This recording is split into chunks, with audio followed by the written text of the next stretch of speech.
ingatkan dalam kajian berwudu kita bahwa kalau seseorang telah melakukan pembersihan terhadap hadas besar, maka otomatis yang dari tak tahu masuklah di bawahnya bersih dari hadas kecil. Begitulah kaifiat mandi. Saya ulangi lagi bagaimana? Yang pertama, basuh kedua tangan. Setelah itu beristinja dulu. Setelah beristinja basuh kembali.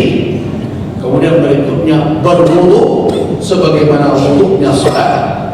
Kemudian setelah itu ambil air dengan jari jemari. Kemudian masukkan jari jemari yang telah basah tadi ke pangkal rambut kita sehingga terasa sejuk air itu. Kemudian setelah itu berikutnya siram kepala dahulu. Setelah itu baru ratakan seluruh tubuh lebih dahulu, kanan kiri, selesai, sudah basah semuanya, berarti selesai. Tapi ingat ya, di awal tadi jangan lupa nih niat sebagai rukunnya. Nah dengan begitu selesailah mandi, baik itu mandi wajib maupun mandi sunnah. Begitulah kaifiatnya, rukun dan adabnya. Nah dengan demikian berarti ada pertanyaan yang sering terus, telapak kaki tadi bagaimana? Nah kenapa pada Ummul Mukminin Maimunah tidak disebutkan wudu, kemudian beliau katakan tanah belum Nabi SAW bergeser menjauhi tempat mandi pertama baru membasuh telapak kaki beliau? Tampaknya ada beberapa alasan. Yang pertama, Ummul Mukminin Maimunah membantu Nabi mandi tampaknya tidak di tempat yang tertutup langsung, karena di situ ada riwayat beliau menutupi agar Nabi jangan terlihat. Kemudian kondisi seperti itu bisa jadi keadaannya tempat mandi Nabi pertama itu sudah tergenang air. Nah ketika beliau akan membasuh telapak kaki, beliau bergeser ke tempat yang lebih kering sehingga baru dibasuh kedua telapak kaki beliau, dua kaki beliau. Jadi karena itu tidak menunjukkan bahwa setelah berwudu, sesudah mandi dituntut berwudu. Tidak ada tuntutan berwudu setelah mandi. Tapi bagi siapa yang ingin berwudu tidak pernah dihalangi. Kemudian berikutnya yang perlu menjadi catatan kita. Tadi pertanyaan, bagaimana wanita? Apakah wanita ada perbedaan mandi, cara mandi dengan laki-laki? Sifatu uslil mar'ati minal janabah ka uslil rajul tamam. Cara mandi wanita ya seperti cara mandi laki-laki juga. Tidak ada perbedaan seperti itu. Hanya saja kalau dia punya dhufrah, kalau dia bersanggul rambutnya, maka tidak dituntut dia harus melepaskan sanggul rambutnya itu. Tapi kalau rambutnya tidak terlalu panjang, ya lepaskan saja. Tapi kalau bersanggul, dia tidak dituntut, apalagi dalam kondisi-kondisi yang dia dalam perjalanan dan sebagainya. Ini berdasarkan kepada apa? Kepada hadis Maimunah bintil Haris. Ya Rasulullah, inni imra'atun ashaddu dhufrat. Ya Rasulullah, saya sanggul rambut saya besar sekali. Kata Maimunah, nah, afa'an qudwa, apakah saya akan melepaskan dulu sanggul rambut untuk mandi junub? Kata Nabi, la, tidak. Innama yakfiki an tahussi ala ra'sik salasa janabiyat. Jadi cukup salasa hasriyat, jadi 3 kali engkau mengambil air, kemudian engkau masukkan jari jemari kau rasakan, engkau remas, begitu sudah cukup itu, kata Nabi. Jadi tidak perlu engkau melepaskan sanggul rambutmu, setelah itu sudah siram saja lagi gitu ya. Ini cukup sekedar untuk digenggam kemudian diremas supaya terasa ada air yang masuk ke dalam. Begitu juga Ummul Mukminin Aisyah radhiyallahu anha pernah mengingkari fatwa Abdullah bin Amr bin Al-As. di mana Abdullah bin Amr seperti yang saya katakan tadi pernah meminta wanita untuk melepaskan sabuk rambutnya. Apa kata Ummul Mukminin Aisyah? Kalau begitu kenapa tidak dia suruh botak saja itu perempuan? Tidak seperti itu. Nah, jadi karena itu kalau wanita punya rambut yang lebat, dia bersanggul, dia tidak perlu dia lepaskan. Cukup dia ambil 3 kali air di telapak tangan dia, kemudian dia remaskan di kepala ke rambutnya itu, sudah selesai. Setelah itu dia mandi. Demikianlah cara mandi wanita, tidak ada perbedaan dengan mandi laki-laki. Nah, apakah wajib tadi berwudu? Tidak wajib. Sesudah mandi. Terus apakah boleh dia sholat setelah itu? Kalau tidak ada hal yang membatalkan bagi dia, maka dengan mandi itu dia sudah bisa melakukan sholat dan ibadah-ibadah yang bersyarat suci. Kenapa? Karena apabila seseorang telah terangkat hadas besar, maka terbawa langsung hadas kecilnya juga sudah hilang padanya. Nah, apa perkara-perkara yang terkait dengan orang yang dalam keadaan junub atau berhadas besar yang boleh dan tidak boleh? Nah, yang jelas tentu adalah ada perkara-perkara yang jadi pertanyaan, misalnya bagaimana membaca Al-Quran, bagaimana menyentuh mushaf dan berbagai macam. Itu adalah persoalan yang sering menjadi pertanyaan. Tapi ada beberapa hal yang ingin kita sampaikan. Yang pertama, ta'khirul ghusl, menunda mandi. Apakah boleh? Boleh selama tidak melalaikan kewajiban. Bahkan dalam keadaan berpuasa sekalipun, seseorang junub kemudian berikutnya datang waktu fajar, waktu imsak, ya, imsak yang hakiki itu ketika fajar tiba. Kalau yang 10 menit sebelum waktu subuh itu bukan larangan makan, tetapi anjuran saja agar dia nanti ketika hendak salat tidak terlalu kenyang. Nah, itu adab namanya. Tetapi kapan seseorang memulai menahan ketika berpuasa? Dalam definisi puasa sudah jelaskan, yaitu al-imsak an tulu'il fajr, min tulu'il fajr. Imsak anil muftirat, dikatakan puasa adalah menahan dari segala hal yang membatalkan puasa. Sejak kapan? Min tulu'il fajri ila ghurubish syams, dari terbit fajar. Terbit fajar kapan? Ketika azan, ketika waktu subuh tiba. Nah, bagaimana kalau seseorang dalam keadaan janabah, junub dia, tiba-tiba fajar sudah masuk, dia mau berpuasa, sudah dia niatkan, apakah dengan begitu sah puasanya? Sah. Tapi tentu tidak bisa dia tunda sampai subuhnya hilang. Kalau begitu dia melalaikan. Tapi kalau dia tertunda sejenak sebelum dia ke masjid, dia mandi, ya silahkan, boleh saja.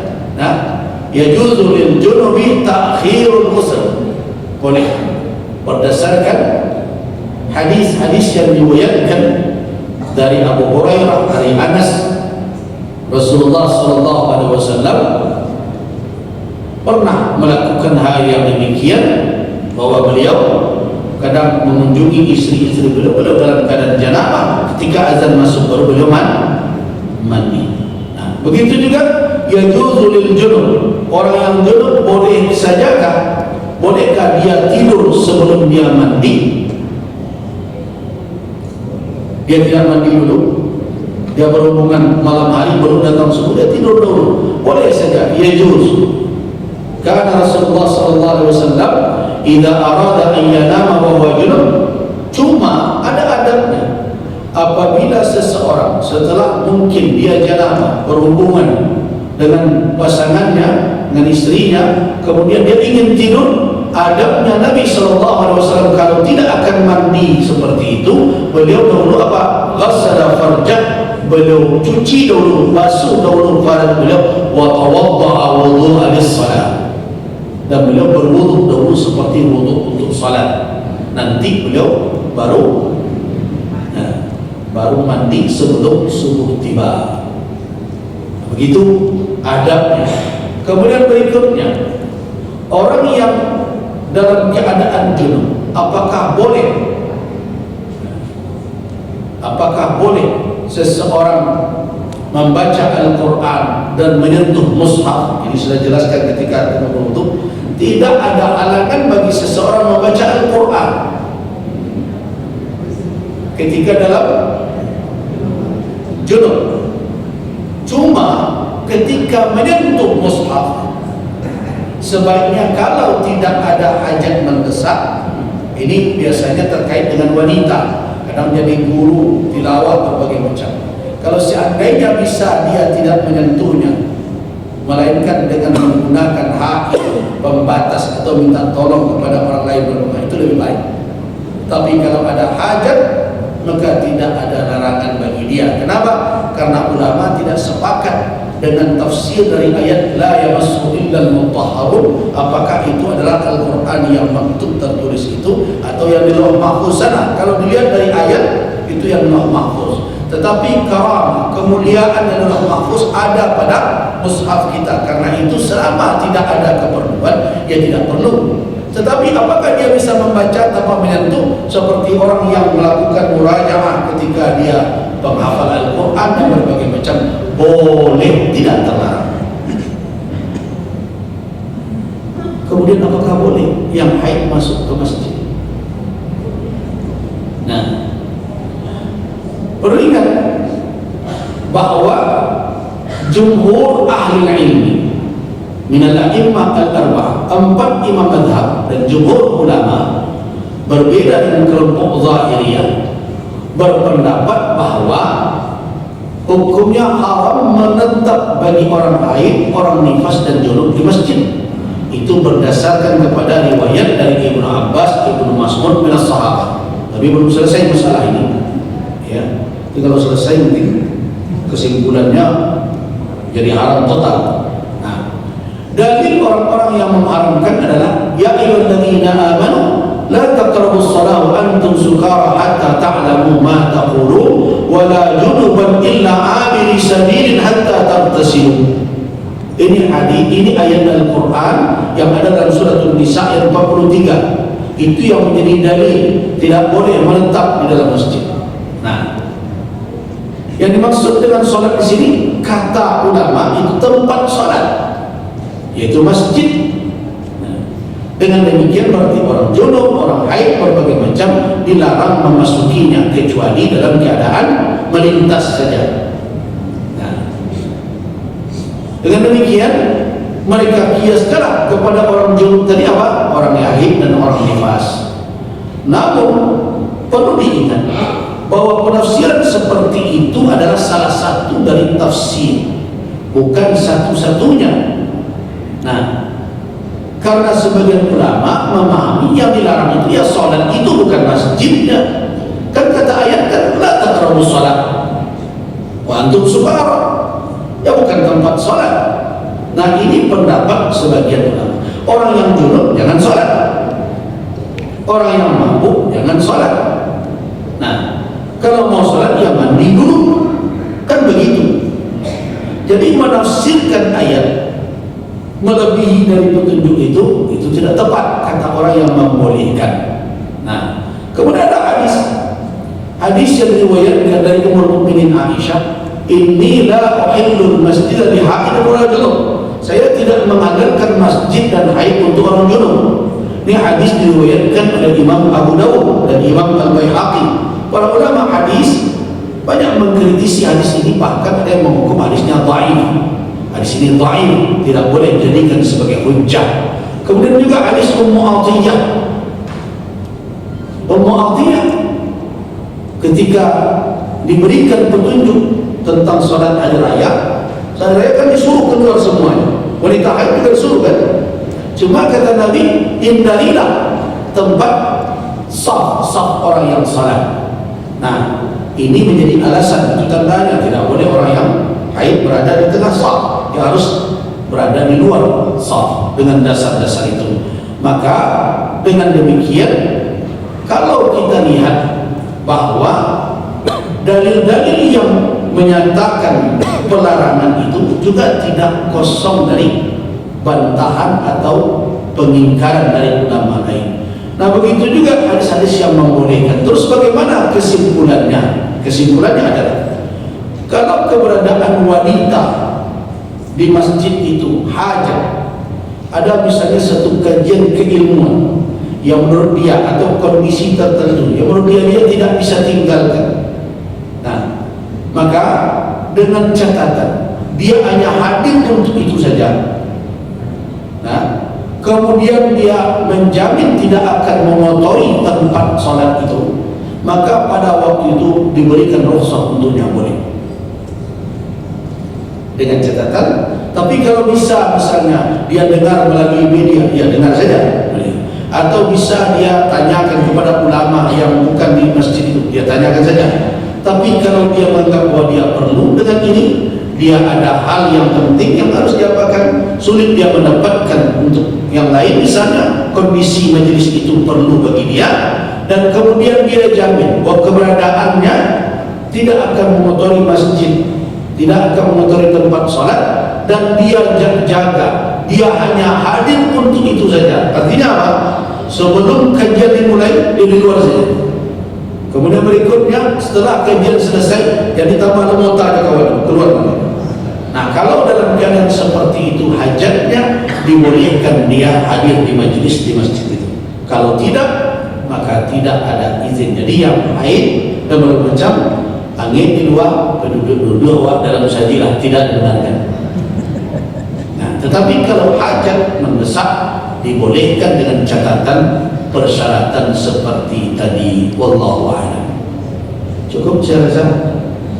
Mudah-mudahan selesai perkara ini, kita baru bicara tentang tayammum, dan seterusnya kita bicara tentang fikih as-salat, bagaimana salat dalam petunjuk para ulama berdasarkan kepada dalil-dalil syar'i. Wallahu a'lam. Waffaqana wa iyyakum bima yuhibbu wa yarda. Wabillahi taufiq wal hidayah. Assalamualaikum warahmatullahi wabarakatuh.